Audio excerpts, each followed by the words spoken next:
Hello there and welcome. This guide all about VAT qualifying cars is brought to you by the experts over at Pro Tax Accountant. So if you run a business, maybe you export vehicles, or you just want to make a much smarter car purchase, what we're about to cover could save you a serious amount of money. Right, let's jump straight in. 20%. That is the potential saving we're talking about on your next business vehicle.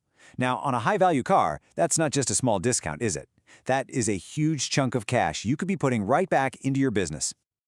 So, the big question is, could this 20% saving actually apply to you? I mean, are you potentially leaving thousands of pounds on the table just because you don't know about this one specific vehicle category? Well, stick with us because by the end of this, you are going to know the answer. Now, to make sure you get the absolute best and most accurate information, this whole guide was developed by the team at Pro Tax Accountant. These are the folks who live and breathe this stuff every single day, helping businesses get their heads around the often, let's face it, tricky rules from HMRC, making sure every penny of savings is claimed correctly and, of course, legally. So, here's what we've got lined up. We're going to start with the secret behind that 20% saving. Then, we'll get into what a VAT car actually is. We'll look at the real-world stuff, buying, leasing, exporting. We'll cover some absolutely crucial rules you cannot afford to ignore, and then finally, show you exactly how to get that money back in your pocket. All right, let's get into it. So what is this big secret? Well, it's not some shady loophole or a complicated tax scheme, not at all. The entire saving boils down to understanding one specific classification, VAT qualifying cars. Once you grasp this concept, honestly, a whole new world of savings just opens up. Okay, first a very quick refresher. Value-added tax, or VAT, is that tax that's on most things we buy here in the UK. For the 2025-26 tax year, the standard rate is sitting at 20%. Now, this 20% is already baked into the sticker price of many vehicles, but the real key is knowing when and how it can be claimed back. And that brings us right to the heart of it. You see, not all cars are created equal when it comes to VAT. A car's history, specifically who has owned it before, is what decides whether it gets this special VAT qualifying status. So what in the world is a VAT qualifying car? Well, to put it simply, it's a vehicle that has only ever been owned by a VAT-registered business and, this is key, used only for business.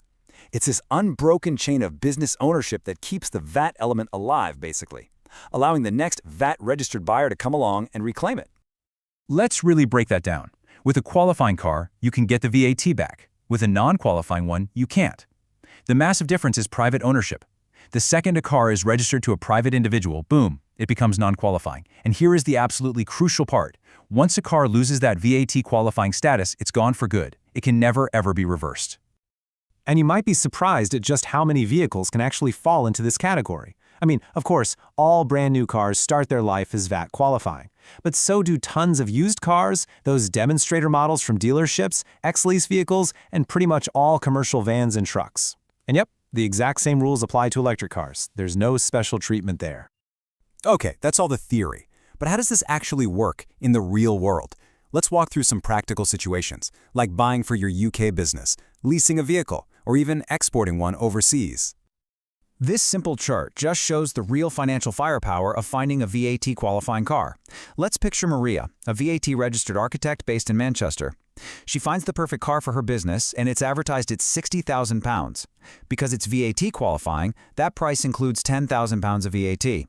So by buying it through her business, she can reclaim that full $10,000 from HMRC, making her real net cost just $50,000.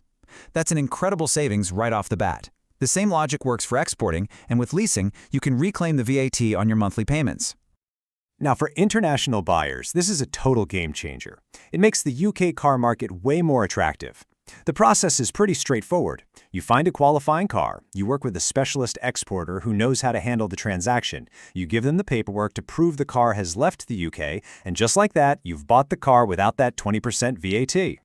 Now, as with anything to do with tax, the devil is always in the details. The savings are very real, but there are some critical rules and a few special cases you absolutely need to know about to avoid a really costly mistake. Stay with me. The next point might surprise you. Right. Here are a few did-you-know scenarios. Taxis and driving school cars are a perfect example. Because they're used 100% for the business, the VAT is fully reclaimable. And like we said, EVs are treated exactly the same as any other car. But that last point, that is so important, private use.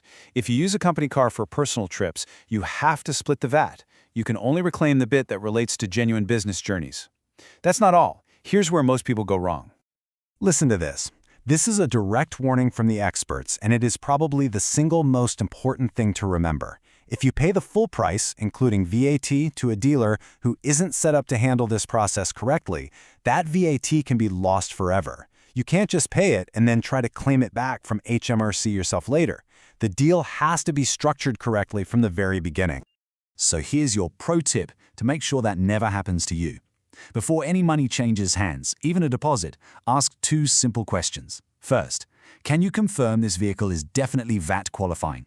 And second, can you walk me through your exact process for handling the VAT for a UK business or for a tax-free export? If they hesitate or can't give you a clear answer, you need to be very, very careful.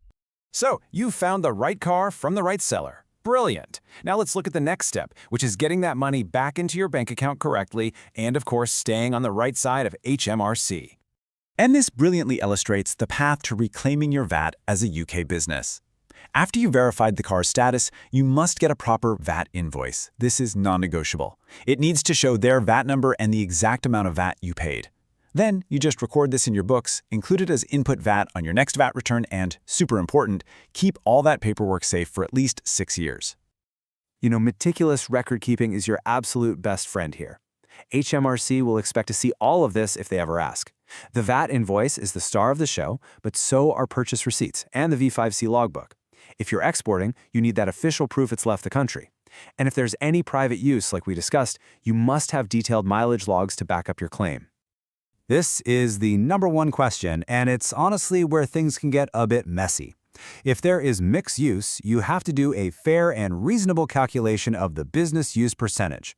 So for example, if your mileage log shows you did 8,000 business miles out of a total of 10,000 miles in a year, well, that's 80% business use. That means you can only reclaim 80% of the VAT. Getting this wrong is one of the quickest ways to get a letter from HMRC. So you can see the rules are clear, but putting them into practice can get complex, especially with things like mixed use. So the crucial point is knowing when to ask for help to make sure you lock in those savings without taking on any risk. And of course, we do have to say that the information we've shared here today is for general guidance. Tax rules are complex, they can change, and your situation is unique. So please, don't rely on this exclusively. Before you make any big financial decisions, it is so important to speak to a qualified professional who can give you advice tailored to you. Look, why would you risk a saving of potentially £10,000 or even more? Getting it wrong could be a costly mistake. The team at ProTax Accountant can make sure you get it right from the start. For a consultation about this or any other tax questions you have, you can reach out to them directly. All the details are right there for you. WhatsApp, phone, or email. You can also dive even deeper by reading their fantastic article on this very topic on their blog. And for more tax-saving guides just like this one, make sure you subscribe to their YouTube channel. Thanks so much for listening.